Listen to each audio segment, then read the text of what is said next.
Comic Shtick Podcast, the podcast where comics are my shtick. I am here today to discuss the exciting news in the MCU realm.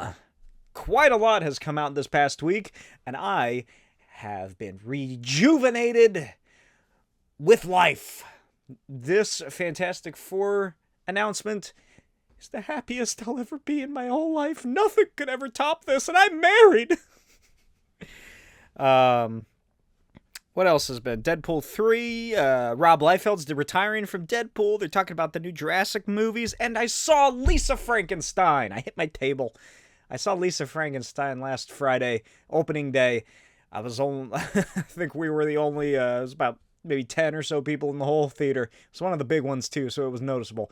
But, oh man, did I love that movie, and I can't wait to talk about it more.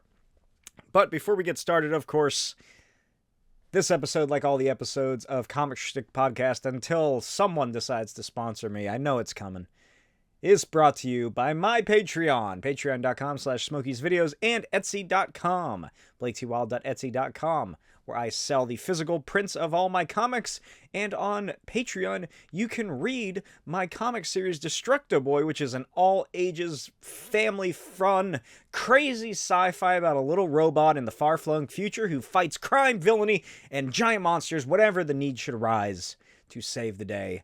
And all 50 plus, I'm dropping stuff.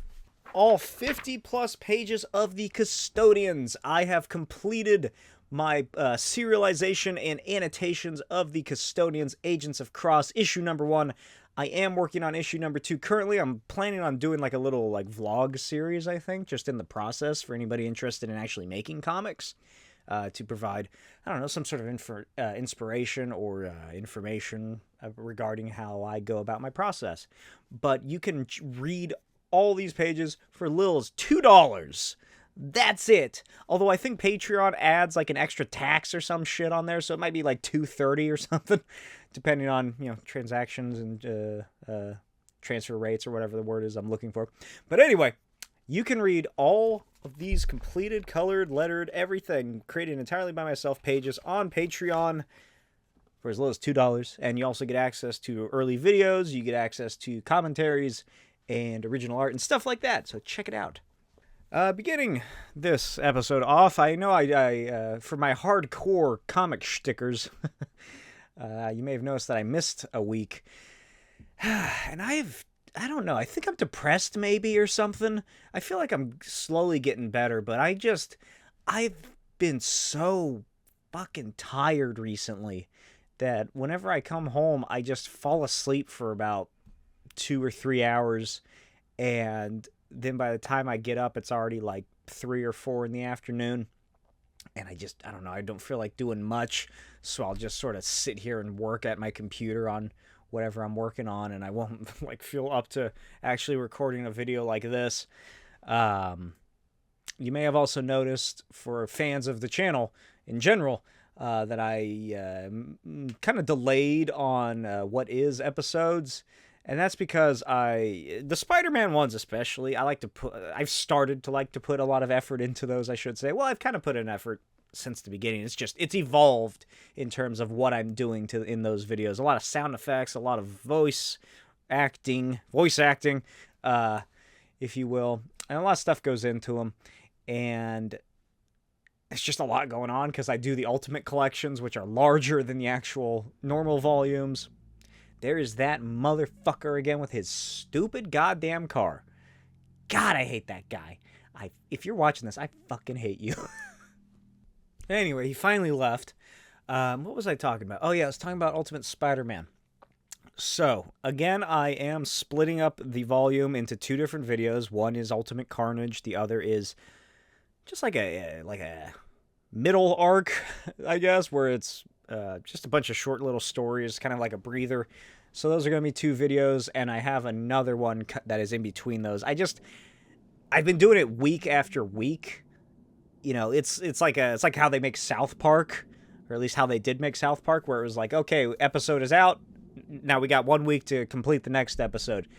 So I'm hoping to get a little ahead this time by having this delay. and being able to be a couple of episodes ahead, a couple videos ahead of time, so I'm not, sitting here trying to finish all this stuff up last minute, and that way I can start having actual, I can start having more videos out early for the Patreon users as well. But yeah, I don't know. I think I was in a slump, and I feel like I'm getting better and getting over it. I'm feeling less anxious. I've been having a lot of anxiety problems as well recently, but it's slowly getting better. Anyway, also what I've been doing in the meantime is I got my wife addicted to Twin Peaks, and it's awesome because I haven't watched it in years.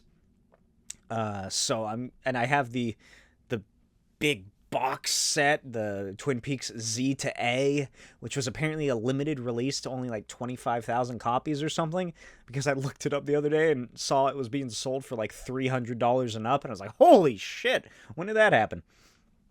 So I'm glad I got it when I did. But yeah, what a great show. I love Twin Peaks. It's so good. We're halfway through season 2 right now. She still doesn't quite understand the whole supernatural premise of it. I told her before we started that it's kind of a supernatural crime show, just to get her interested, because she likes, she just had finished binge watching some new show on Netflix about this teenage girl. It's based off of a comic, I think. This girl who thinks who's dead, and she's trapped at her school because that's where she's died, and then there's other ghosts there that are all also died on the premises, so they're trapped there, and they have like an AA meeting or something every night or some shit. I don't know, I didn't watch it. But she likes mysteries, she likes murder mysteries like that, like the sort of like kind of weirder ones. But I figured Twin Peaks would be a good show, and I convinced her to watch it, and she immediately wanted to continue watching every episode every day. So that has been fun. We've just been binge watching through that. You like Twin Peaks? Have you checked it out? I highly recommend it if you haven't. Let me know in the comments what you thought. Moving on to an actual topic, which is, it's going to start these off pretty sad. I'll tell you right now. Carl Weathers unfortunately passed away at age 75, which is insane. I can't believe he was almost 80 years old. He looks like he was 55 maybe. Like, god damn, he was in great shape. Black don't crack, I guess, is the saying for a reason. But that is just so saddening.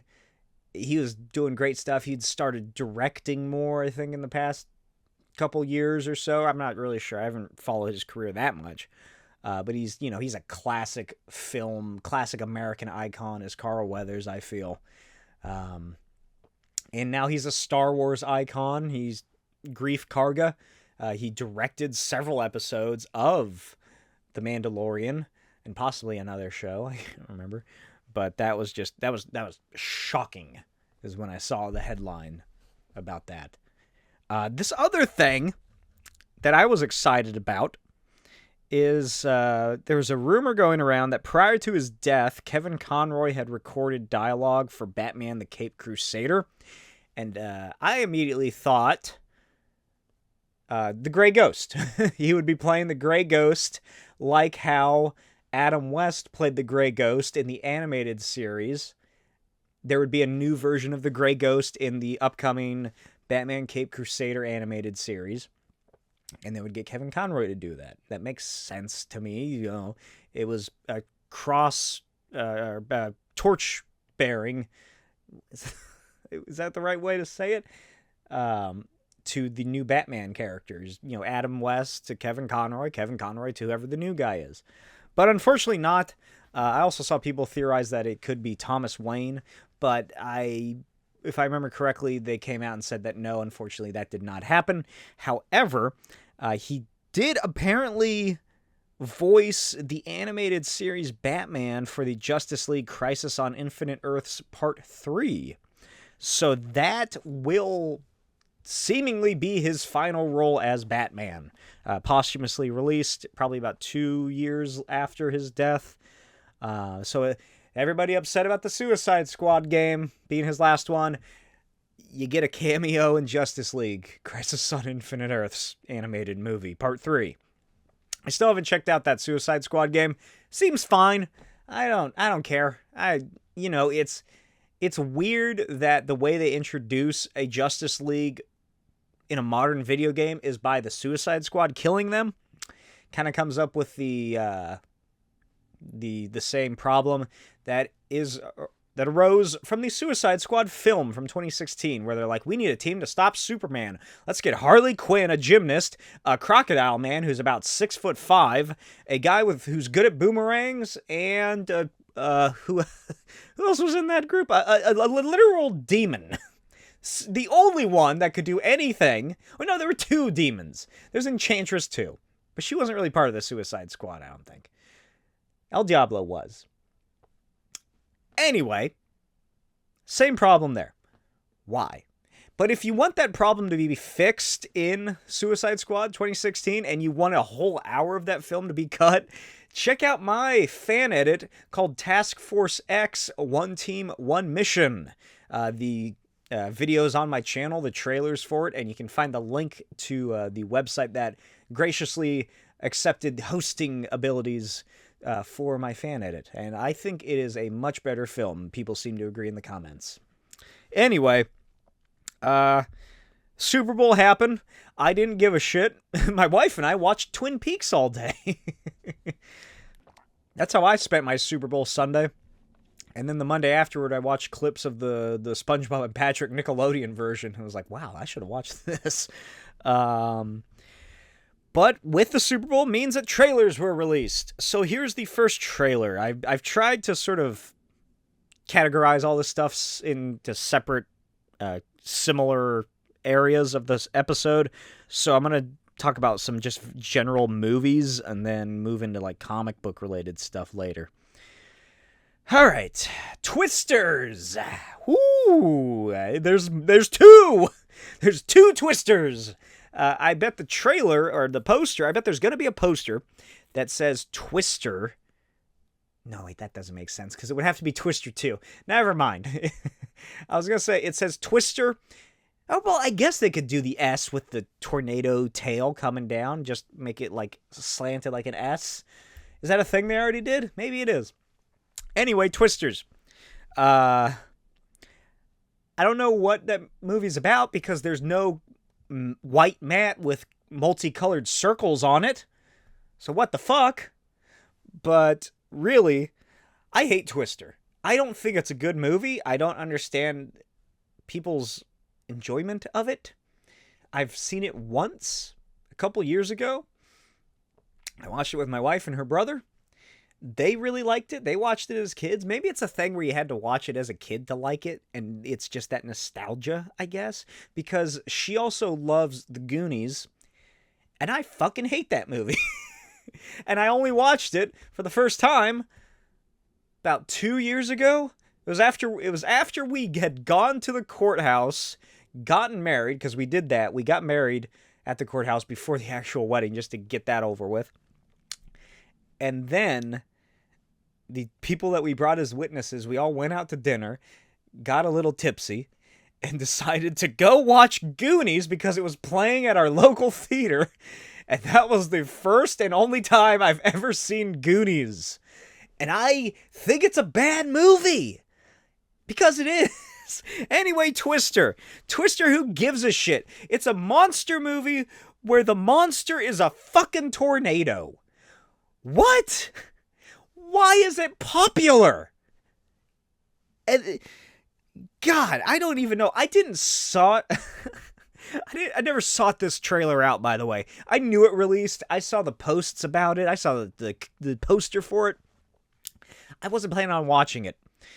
But then I was watching Would I Lie to You episodes on YouTube, which is a British game show with a bunch of like various celebrities and comedians on it. It's a great show. I love it. I'm addicted to it.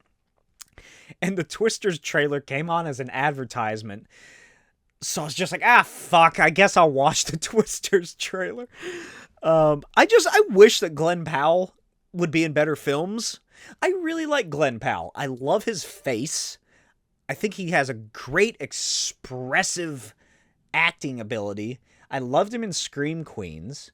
He was like the best part of that shitty rom-com that he was in with Sydney Sweeney that I was complaining about a couple episodes ago. I think Glenn Powell would be a fantastic zeitgeist from X-Force / Ecstatics, the Peter Milligan, Mike Allred X-Force series. He looks like Axel, aka Zeitgeist, who was played by like Peter Skarsgård, I think, in the Deadpool 2 film. He's the guy who vomits acid or whatever. But in the comics, he's a fucking hunk. He looks like Glenn Powell. Glenn Powell looks exactly like him.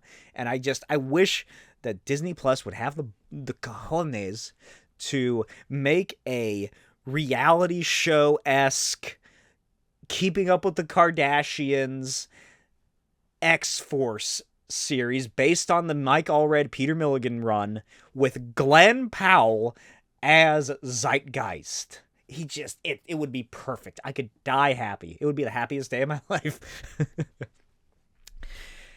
Okay, but yeah, that's all I have to say about that. I don't care about Twister. What was it? Planet of the Apes, whatever the new one is.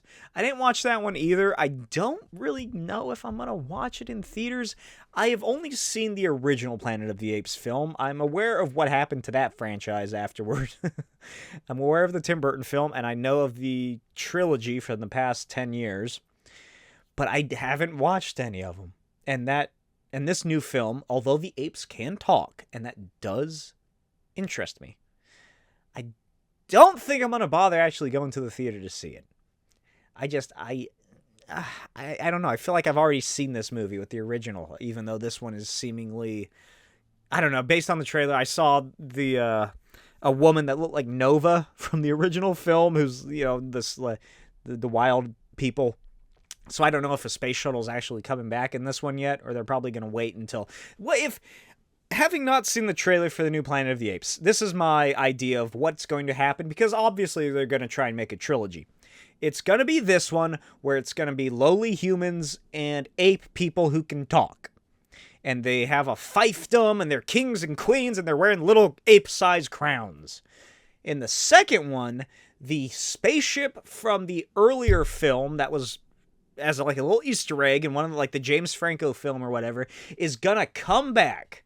And that is going to be the crux of that film's whole deal, is that, oh shit, it's just a remake of the first one. Astronauts come back, they think it's a different planet or something, and there's apes, and then they learn it's Earth.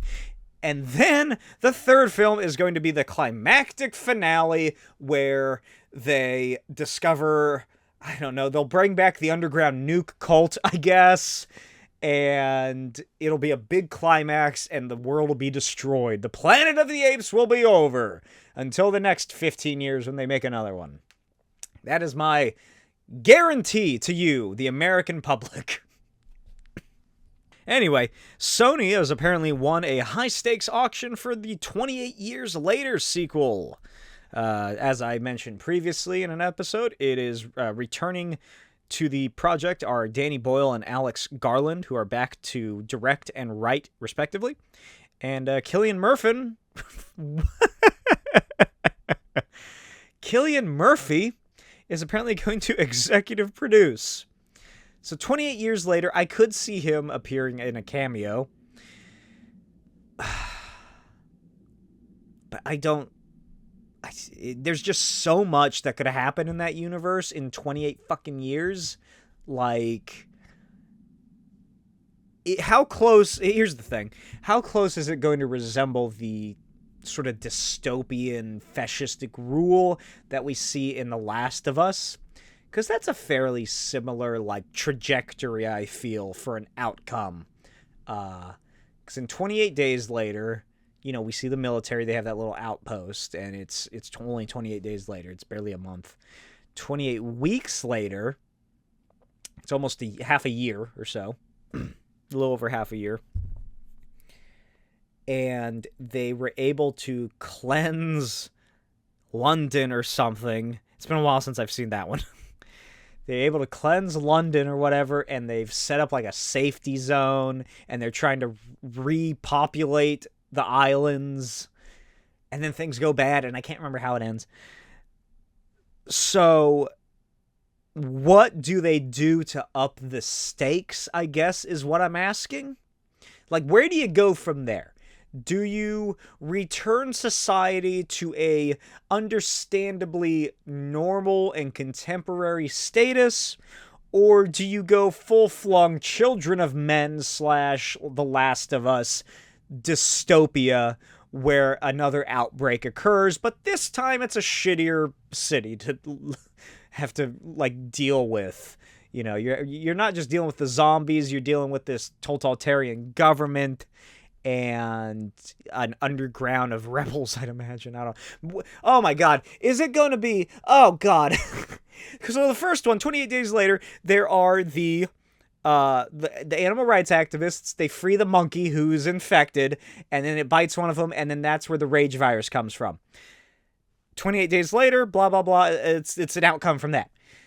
28 years later, is there going to be a rebel cell / a political activism group / like freedom fighters, whatever, who releases a zombie?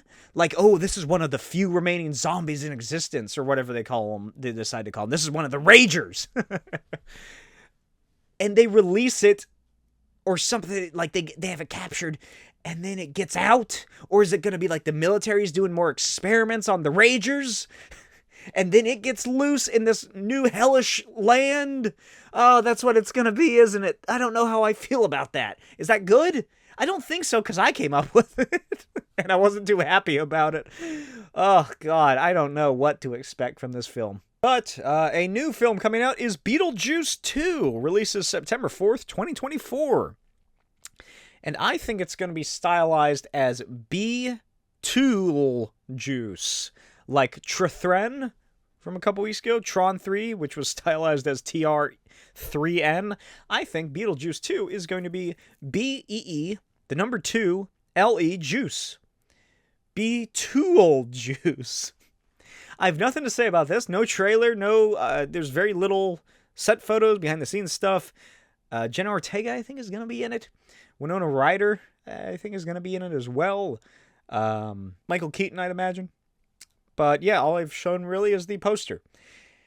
And that's it. I like the musical. I was listening to a couple songs from the musical a couple weeks ago. That's always fun. The original film is fantastic. I never watched the cartoon show, so I don't care. We'll have to wait and see. The Evil Dead franchise will apparently return with a brand new spin-off movie, which is by French filmmaker Sébastien Vanishek. Sébastien Vanishek? I don't know. I didn't look it up. He directed a film called Infested. He is set to direct. He said he wants to make it really fucked up and monsterish and gory and stuff. If it's on the same level as Evil Dead Rise, a film I resoundingly love, it's one of my top 5 films of 2023, check out that episode, then I'm on board. If they try to take it the route of the 2013 Evil Dead reboot sort of thing, I am not on board. I have expressed vehemently how much I hate that movie, how much it is not a good Evil Dead movie. It's just a generic demonic possession movie. It has nothing that made the Evil Dead films stand out or unique or interesting. Not camera angles, not characters, not zombie demon designs, the Deadites. None of that. But Evil Dead Rise had all of that. And I am excited. I hope it is on the level of Evil Dead Rise. Here's something that is just an interesting development to follow. The next Jurassic movie, which I spoke about last episode, Jurassic World 4, I guess. They're going to try and make a new franchise of it. Is slated to hit theaters. Get this. It's coming out July 2nd, 2025. And they just announced it was going to be a thing, and they just announced who the writer is of it. So that means that either they had done preparations for this beforehand, they'd done pre-production, and then they decided to announce it. Or what I think is more likely is that they announced it, then got the writer, then got the director, who has now left the position because David Leitch is now in early talks to direct the movie, or he was actually. Is that right? Yeah. So he was in talks to direct it after they announced it would be a thing. And then apparently the talks broke down, so they're looking for a new director. They got David Cope to write the script. I discussed that previously. He's written fairly good things, some other bad things, but he wrote the original 2 screenplays for the first 2 Jurassic Parks. So I have some trust in him, I suppose. He wrote the screenplay for the Sam Raimi Spider-Man film, the first one. That was a week later. That was maybe a week after. So they made the announcement. They said David Cope was writing it. And then everybody was freaking out because they're like, holy shit, a new Jurassic World movie? What the fuck? And then 1 week later, they announced, or like a couple days later, maybe not exactly a week, a couple days later, they announced the release date, which is barely a year, which means that they're going to have to fucking churn that shit out, especially now that they don't have a director implanted in there and set up. They're going to have to find somebody else. It's going to be a really tight turnaround, so they're going to have to do pre-production if they haven't done any of that already. The production, they're going to have to write, they're going to have to cast, they're going to have to fucking do all the location scouting, get the licensing, get the film set up. Oh my god, I cannot imagine making that kind of film in just a year. Under a year, really. But anyway, after they did the announcement of the date, about a week later, they announced that there's a post going, or articles, that David Leitch was no longer going to be the director, so who knows what the fuck is going to happen with it. Okay, moving on to some more comic-y related things. Rob Liefeld has announced that he is retiring from Deadpool. To the surprise of I don't think anybody, and to the caring of no one who gives a shit, Rob Liefeld announced that he is no longer going to work on covers, comics, anything that has to do with Deadpool. He's done. He's done pool. Last thing he did was Deadpool Bad Blood, which is apparently pretty good, I think. People seem to generally enjoy it. I still haven't checked it out. And he did a sequel to it about a year or 2 ago, maybe. But he is too busy working on his new 4-issue comic series that I doubt is ever going to be released in completion, like a bunch of his other projects from the past 15 years.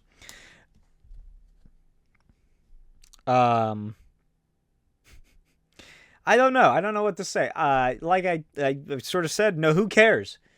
He hasn't done an ongoing series since... What would it be? Hawk and Dove, maybe? From the New 52? He did some New 52 stuff. He did Deadpool Core, and that was like the early to mid 2010s, I think. But like, just really it boils down to who cares? What else can you say? Like, oh no, Rob Liefeld, the guy who created Deadpool and will tell you multiple times how many copies of his comics were sold, because that means quantity does, in fact, equal quality. He hasn't really done much with it aside from that Bad Blood thing, and he just does a couple covers here and there. He does a bunch of Deadpool variant covers in the past couple of years that look middling to pretty good. Like, just from a design standpoint and a like, okay, well, why is this a crossover that they... Why is this one? Why did they make this? I've said before, I really enjoy Rob Liefeld. I like his art. I like his comics. I liked hearing about him discuss comic history and his history in the comic book industry before his podcast sort of devolved into whatever is happening in it now. But, fuck, again, who cares? All right, now we move on to the most exciting news of the era. Daredevil Born Again. They are filming it right now as I speak. Literally. Probably. I don't fucking know. But they are working on Daredevil Born Again. There's a bunch of set pick leaks. Bullseye's going to be in it. People are saying that he's going to have his Shadowlands suit. The spoiler alert, possibly. They're talking about Karen and Foggy being killed, or there's also discussions about that being in the old version of the show before it got completely revised. I hope that's not the case, at least for Foggy. Karen, I can take or leave. She's only really good in the Innocenti series, personally, is how I feel. Foggy Nelson, though, he is a staple of Daredevil. I really hope he does not get killed. I hope he at least, if he does get shot, I hope it's just a bullet wound and not life-threatening. But really, the two biggest things to talk about are Deadpool's ass cheeks. God damn, does he look good in that suit. Deadpool 3 trailer has released. I freaked out. I love the Deadpool films. Deadpool is what got me back into comics. I say back into comics, but it's what really got me fully into comics. I've discussed this before.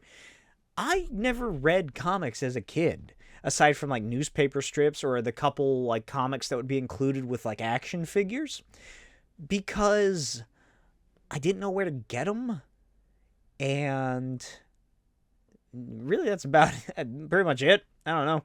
I'm sure if I knew how to get them and I had them on a semi-regular basis, I would have been far more into comic books. But I wasn't. I was more into action figures and video games. But I didn't start reading comics until probably somewhere between 2012 to 2015-ish, in that general area. And really what I started reading was Brian Posehn's. I don't know why I always start with Brian Posehn. He didn't work that long on the series. Jerry Duggan and Brian Posehn's Deadpool series from Marvel Now, which is probably a big reason why one of my favorite modern eras of Marvel is Marvel Now. I really like that time period. But that got me into it. That, some Batman books, like the classic ones. I was reading Nightfall at that time, I remember. I have the big, thick, fucking phone book versions of them, too. But I've always had a soft spot for Deadpool. And a very specific type of Deadpool, I should say. One that is written well. One that is not Daniel Way's Deadpool. Go fuck off, Daniel Way's Deadpool. But anyway, Deadpool 3 has been released.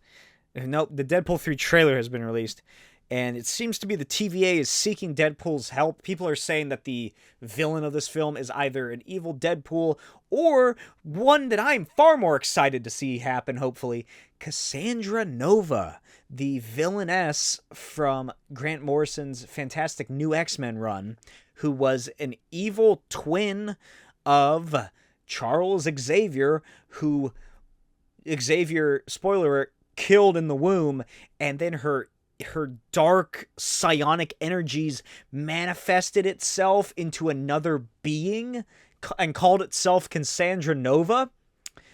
She is awesome. I love Cassandra Nova as a villain. I think she's just really cool. She's just so fucking sure of herself and just demonic, I guess is a good way to put it. Great villain, great character. I really hope that is the case, that she's the villain of this film, because that would be fucking awesome. And that would lead me to believe that the MCU is going to be going in a route similar to Grant Morrison's New X-Men whenever they introduce the full X-Men to the Marvel Cinematic Universe.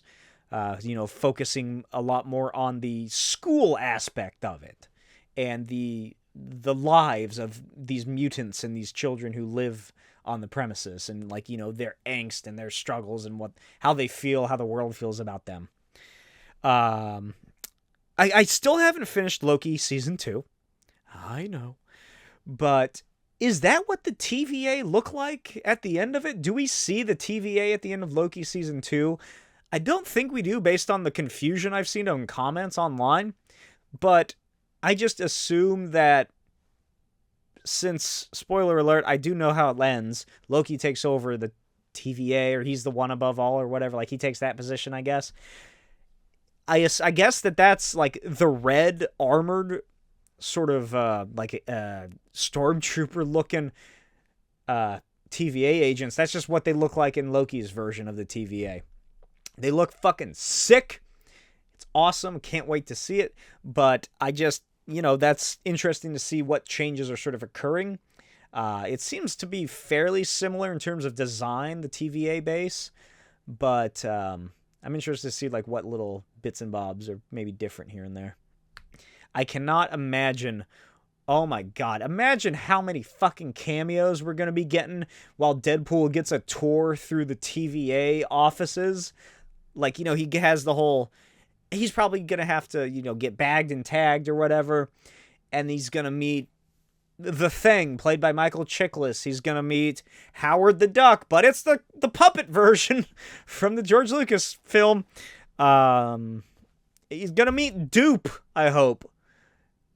Bring Dupe to the MCU, please. Do that X-Force idea, Marvel. Who else could he meet? I'm looking at all my stuff. The Ben Affleck Daredevil, Lou Ferrigno Hulk, possibly.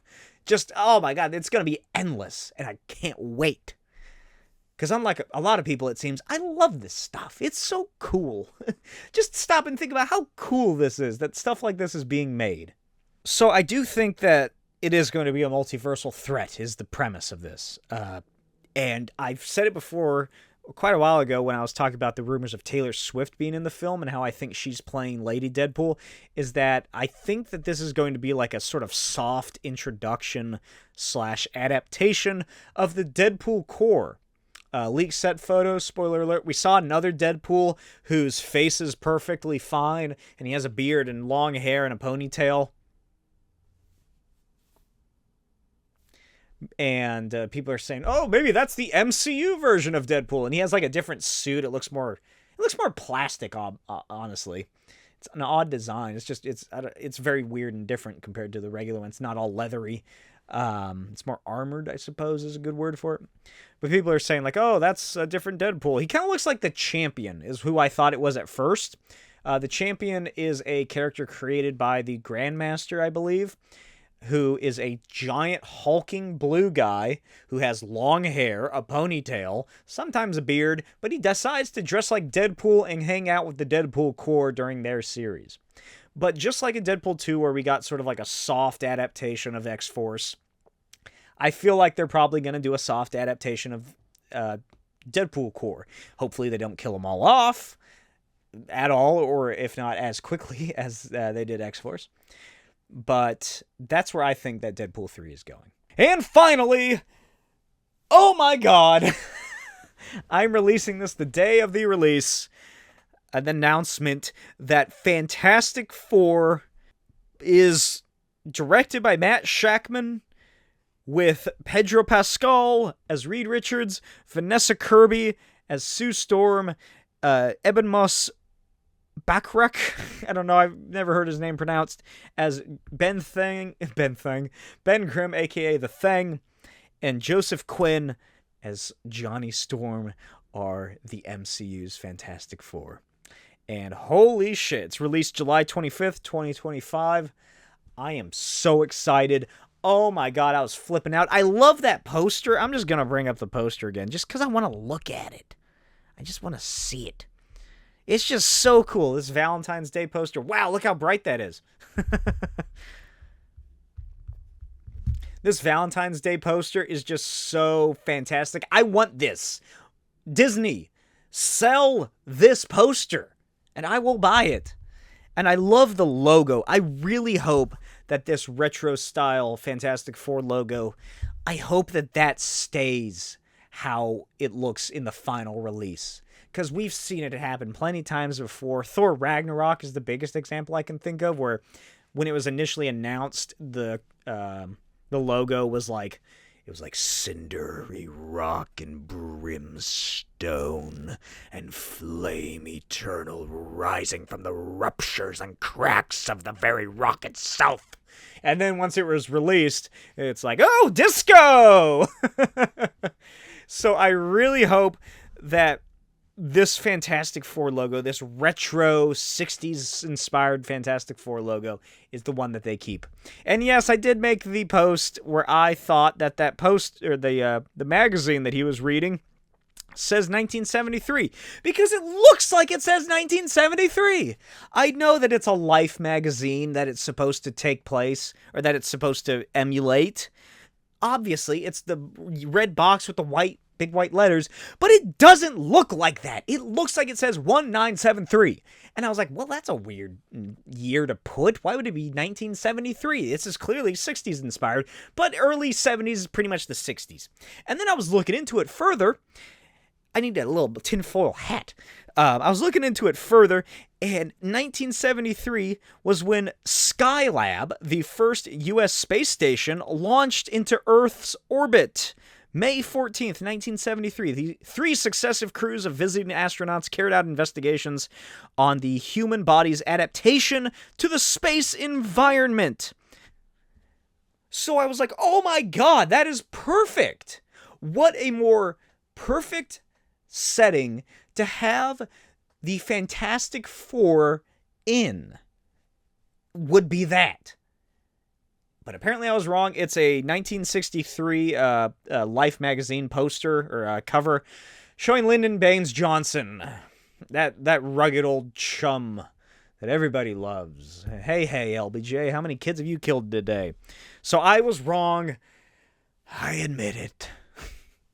Although I still think I should be correct, because it just makes more sense.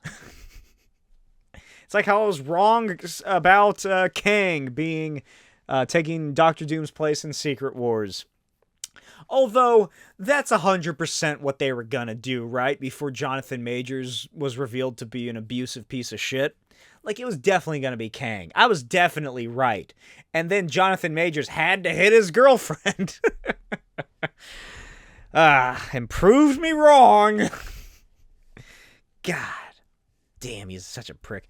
Anyway, oh god, I'm so excited. This is giving me life abundance. If you can't tell, is that Fantastic Four poster. I love Pedro Pascal. I really love Joseph Quinn in Stranger Things season 4. I fucking hate Stranger Things. I've talked about it before. Check out the episodes where I covered that a couple years ago. He played the new cool character that they introduced just to fucking kill off. Vanessa Kirby, I have no real idea who she is. I haven't seen anything she's been in. I do know that she shares the last name with Jack Kirby, the creator of Fantastic Four. But she was in like Hobbs and Shaw and something else that I'm familiar with but haven't seen. But she looks like Sue Storm. She's going to be a perfect Sue Storm. And then Eben, whatever his name is. It's cool that they get a Jewish guy to play the Thing. I assume he's Jewish. He looks Jewish. And I love it's such a clever little design choice, is that in the poster, they have him as his painting or his photograph as an astronaut in human form. That's just a really clever touch I enjoy. Oh yeah, and Herbie the robot's going to be in it. So that's cool. Tell me what your thoughts are about Fantastic Four. I am very excited. And finally, I am moving on to my most anticipated film of 2024, Lisa Frankenstein. There are going to be spoilers for this. I don't really do a not spoiler section, so I'm just going to go full throttle right into this. Lisa Frankenstein takes place in the mid to late 80s. I can't remember if they said an actual year or not. And it follows a young girl named Lisa Swallows, played by my celebrity crush, Katherine Newton, as she circumnavigates the tumultuous period of being a teenager, moving to a new town, because her mother was murdered by a slasher. Like a full-on 80s slasher kills her mother while she's in the house, while Lisa's in the house, and she witnesses it. And then later, her dad remarries, and she has this bitchy, just such a horrible stepmother. The actress who plays her is just perfect in that role, because she just is such a piece of shit. And her stepsister, who's like who's a cool person. She's a good person, wants to just help Lisa out. And Lisa is alone. She's, she'd be an emo or something if it was more modern. And she spends a lot of her time alone, and eventually she discovers a graveyard, an abandoned graveyard in the woods outside of town, where there's a bust of a young man who died in like I don't know when he would have died. It doesn't really make sense just based on general costumery. And I don't think they ever really say where this town is set, so seemingly, if you want to get historically accurate here, it must be someplace in the East Coast, because I can't really think of any places that would be adequate to have the sort of general idea that we are given in the animated intro to suggest it's sort of 1800s or... I guess that makes sense now I'm thinking about it. I don't know what I was thinking. But it must be East Coast, because if you're unaware, a lot of America wasn't a thing in the 1800s. So I don't know where I'm going with this. But anyway, that's who was played by Cole Sprouse. He was a 18th century, a 19th century guy who fell in love with a girl, and then she broke his heart and he died. He got struck by lightning or something and buried in this woods. And then he had at his grave a bust statue created, and that is what Lisa is sort of like fantasizes about a little bit. She's like, oh, he's so handsome, and like she sort of talks to him. And eventually she and her sister go to a party, and Lisa gets drugged with LSD, I guess, some sort of psychoactive drug, and she runs into the woods and finds the grave and says, oh, I wish you were, or I wish I was with you, or something like that. And green lightning fills the sky, and it's just this crazy, trippy experience, and that is what brings the creature to life. It's not what you'd think it is based on the trailer, which is her creating a monster to be her boyfriend, which I like a lot better than that. I'm glad it wasn't, oh, she's like a mad scientist teenage girl. I like that. I like the premise that Diablo Cody has. I should also mention, directed by Zelda Williams, Robin Williams' daughter, in her first ever directorial debut, and written by Diablo Cody, writer of Juno and Jennifer's Body, among others, I think. But I get down to brass tacks here. I loved Lisa Frankenstein. Fucking awesome movie, great cast, everybody plays their role to a T. I really enjoyed everything that went on. I liked the emotional moments. I liked the depictions of high school and the teenager aspect of it, and hormones and turmoil and all of this. There's the boy that Lisa has a crush on. There's the whole storyline with that, and that goes places that you would not expect. I really like Cole Sprouse's. I gotta look it up. I gotta use my one Google of the episode to look up if that's... I'm pretty sure it's Cole Sprouse, but they're twins. What do you want from me? Yeah, Cole Sprouse. Fantastic. Catherine Newton, amazing. I love her. I think she's great. She does a great job bringing to Lisa different aspects of that character. She starts the movie off just shy and sheepish and sort of anxious and awkward. There's the word I was looking for. And then as the film progresses, there's shit breaking in her mind, obviously, because she's murdering people. But oh God, I love it. Oh, I love it so much. I want to see it again. Once she starts dressing like all goth and stuff, like we see in the trailer, she walks like the Bride of Frankenstein with her arms held back, and the long protruding steps is perfect. And then, spoiler alert, at the end, which I am upset that I did not see coming as a big fan of both the book by Mary Shelley and the original film, and Young Frankenstein as well. The film Frankenstein ends with the castle and the lab being burnt down. Same thing happens here. Lisa gets into the tanning bed once the police have discovered that she and the creature, as they call him, the romantic man, they never give him a name, obviously, because, they don't give him a name. That's just how it works in Frankenstein sort of stories. I think, it's been a while since I read the book, but I think he might give himself a name eventually. But anyway, Lisa gets into the tanning bed, turns it all the way up, and fries herself to death. But at the very end of the film, they reveal that Cole Sprouse is the creature, has rejuvenated himself. That's a thing that you just have to accept, is that the tanning bed rejuvenates dead skin and flesh and just jolts it with energy. That's where they get the lightning from, essentially, in this story. But at the same time, Lisa is there with him, and they're sitting on a park bench, and he is reading poetry to her, or some sort of novel. I can't remember what he's reading. And she's lying across his lap, and she's robed head to toe in bandage wrappings, just like the Bride of Frankenstein. And there's so many cute touches like that. There's so many references and allusions to classic horror films and other films like that of the time in general. I just thought it was so much fun. It's a blast. It's a romantic comedy blast. This is what you need from a romantic comedy, not whatever Glenn Powell was in with Sydney Sweeney, that movie that I hate. Just full-on 80s parody.